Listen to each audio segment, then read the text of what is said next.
नमस्कार, मैं हूं मनमोहन भट्ट। वसंत का मौसम है, कई जगह पतझड़ का मौसम है और कई जगह डालियों पर नई कोंप ले आने का मौसम है। उत्तराखंड में त्रिवेंद्र सरकार जा चुकी है और पूरे जोश के साथ तीरथ सिंह रावत और उसकी कैबिनेट अस्तित्व में आ चुकी है। आज हम यहां पर विश्लेषण कर रहे हैं कि आखिर त्रिवेंद्र सरकार के जाने की क्या वजह थी। अगर हम तीरथ सिंह रावत सरकार के फैसलों को देखें जो उन्होंने पिछले 2-3 दिन में किए हैं, तो उससे ही स्पष्ट हो जाएगा कि आखिर त्रिवेंद्र सरकार को क्यों अपदस्थ किया गया। एक स्टेटमेंट को अगर हम सुने तो वो स्पष्ट रूप से बताता है कि आखिर त्रिवेंद्र सरकार क्यों गई।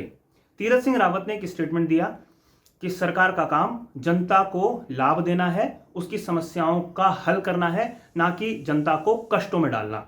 तो एक सवाल यहां पर स्वाभाविक तौर पर खड़ा होता है कि क्या पिछली त्रिवेंद्र सरकार में जनता को सरकार की तरफ से कष्ट दिया जा रहा था?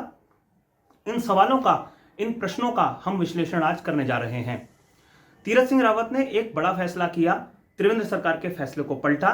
कुंभ अब व्यापक स्तर पर आयोजित किया जाएगा। त्रिवेंद्र सरकार ने कुंभ को छोटा करने की बात करी थी, कोरोना रिपोर्ट नेगेटिव साथ लाने की बात कही थी, जो कि शायद थोड़ी अव्यावहारिक थी। अब इस फैसले को तीरथ सिंह रावत ने पलट दिया है, यानी कि कोई भी व्यक्ति अब हरिद्वार कुंभ में स्नान करने के लिए खुले तौर पर आ सकता है।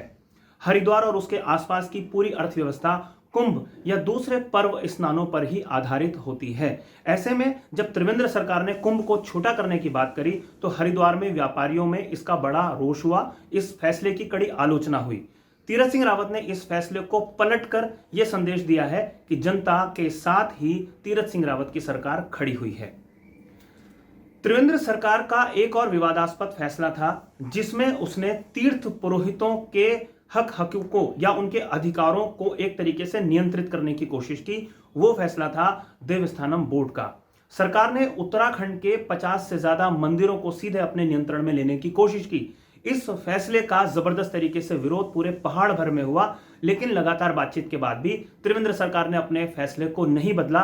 इसके बाद उत्तराखंड के पहाड़ों में खास तौर पर इस फैसले की कड़ी आलोचना हुई, सरकार की कड़ी आलोचना हुई और व्यक्तिगत तौर पर त्रिवेंद्र सिंह रावत की आलोचना करने से भी लोग नहीं चूके। अब तीरथ सिंह रावत जन भावनाओं को ध्यान में रखते हुए त्रिवेंद्र सरकार के देवस्थानम बोर्ड के फैसले को भी पलटने पर गंभीरता से विचार कर रही है। याद रखिए, जो तीरथ सिंह रावत का स्टेटमेंट है कि सरकार जनता को लाभ पहुंचाने के लिए है, उनको कष्ट देने के लिए नहीं, उसको इस संदर्भ में भी देखा जा सकता है। एक और फैसला सरकार ने किया, उत्तराखंड के 13 जिलों में निर्माण पर नियंत्रण रखने के लिए विकास प्राधिकरणों का गठन कर दिया गया। इस फैसले के बाद जनता में एक ये मैसेज गया कि सरकार ने हमारे क्षेत्र के लिए तो कुछ किया नहीं है, उल्टा हमें परेशानी दे दी है। यानी कि किसी भी प्रकार की दुकान या मकान को बनाने के लिए विकास प्राधिकरणों के चक्कर गांव के लोगों को भी काटने पड़े, जो कि विवाद का या सरकार के खिलाफ हो जाने का एक बड़ा कारण था। इस फैसले को पलटने के लिए भी तीरथ सिंह रावत ने तैयारी कर ली है। इस फैसले को पलटने के लिए इसका अध्ययन किया जा रहा है और जल्दी इस फैसले को भी तीरथ सिंह रावत पलट देंगे। एक और फैसला जो हाल फिलहाल में किया गया और जिसका बड़े पैमाने पर विरोध हुआ, बात आला कमान तक पहुंची, वो था गैरसैंण को कमिश्नरी बनाने का। गढ़वाल के 2 जिलों चमोली और रुद्रप्रयाग और साथ साथ बागेश्वर और अल्मोड़ा को मिलाकर एक नई कमिश्नरी का गठन किया गया, जिसका जबरदस्त तरीके से विरोध हुआ और बीच सदन में सरकार को ही वापस बुला लिया गया देहरादून में और त्रिवेंद्र रावत के खिलाफ एक तरीके से प्रस्ताव पास हो गया कि अब इनको अगला मुख्यमंत्री नहीं बने रहने दिया जाना चाहिए। इसको इस संदर्भ में देखें कि 4 साल का जो सरकार ने कामकाज संभाला था, 4 साल तक त्रिवेंद्र सरकार ने, उसका जश्न बड़े जोर शोर से मनाने की तैयारी की गई थी।